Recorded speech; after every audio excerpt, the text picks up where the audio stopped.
महाराष्ट्र के अजीत दादा गुरुवार को पंचतत्व में विलीन हो गए। उनके अंतिम दर्शन के लिए जिस तरह का जनसैलाब उमड़ा, उससे पता चलता है कि लोग अपने दादा को कितना प्यार करते थे। किसी के लिए वो बेटे जैसे थे, किसी के लिए भाई जैसे थे, किसी के लिए पिता जैसे थे और पूरे महाराष्ट्र के लिए बड़े भाई जैसे। महाराष्ट्र के बारामती में अगर आप जाएंगे तो आपको सिर्फ एक ही नारा सुनाई देगा, बारामती का वादा सिर्फ अजीत दादा।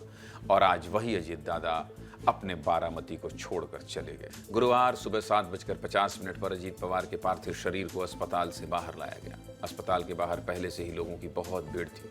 हर कोई अपने दादा की एक झलक पाना चाहता था। सबसे पहले उनके पार्थिव शरीर को कोटेवाड़ी ले जाया गया। कोटेवाड़ी में अजीत पवार का पैतृक घर है और डिप्टी सीएम बनने के बाद भी अजीत पवार यहाँ आया करते थे।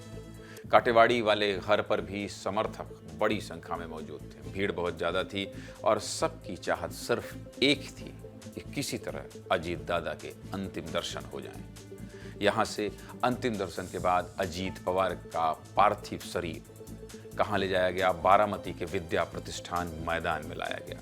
यहीं पर उनका अंतिम संस्कार होना था और इस मैदान में जहाँ तक आपकी नज़र जाएगी, आपको सिर्फ लोग ही लोग नजर आएंगे। इस भीड़ से आप समझ सकते हैं कि बारामती में अजीत पवार को चाहने वाले लाखों में थे। इतनी भीड़ में एक भी व्यक्ति ऐसा नहीं था जिसकी आंखों में आंसू ना हो। हर कोई अपने दादा को याद करके रो रहा था, बिलख रहा था। राजकीय सम्मान के साथ अजीत पवार के पार्थिव शरीर को विद्या प्रतिष्ठान लाया गया, जहां देश के कोने कोने से राजनेता पहुंचे थे। इन नेताओं में सभी पार्टी के लोग थे, चाहे बीजेपी हो, शिवसेना हो, एमएनएस हो, कांग्रेस हो या टीडीपी हो। केंद्रीय गृह मंत्री अमित शाह भी अपने राजनीतिक साथी को अंतिम सलामी देने आए थे। उनके साथ राष्ट्रीय अध्यक्ष नितिन नवीन भी थे, केंद्रीय मंत्री नितिन गडकरी भी थे, जो अजीत पवार के बहुत पुराने दोस्त थे।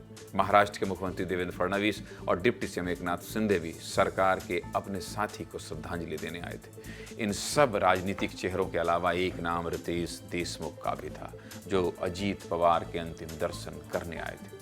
रितेश देशमुख वैसे तो बॉलीवुड में काम करते हैं, लेकिन उनके पिता विलास राव देशमुख महाराष्ट्र के कद्दावर नेता थे और अजीत पवार के बहुत ही अच्छे दोस्त थे।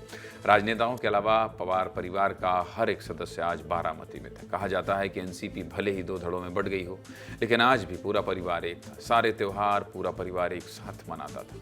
परिवार के मुखिया शरद पवार, उनकी बेटी सुप्रिया सुले, अजीत पवार की पत्नी और राज्यसभा सांसद सुनेत्रा पवार, अजीत पवार के दोनों बेटे पार्थ और जय पवार, सभी लोग बारामती में थे। पहले सुनेत्रा पवार ने अजीत पवार के पार्थिव शरीर पर गंगा जल अर्पित किया। उसके बाद दोनों बेटों ने पिता के शरीर को मुखाग्नि दी।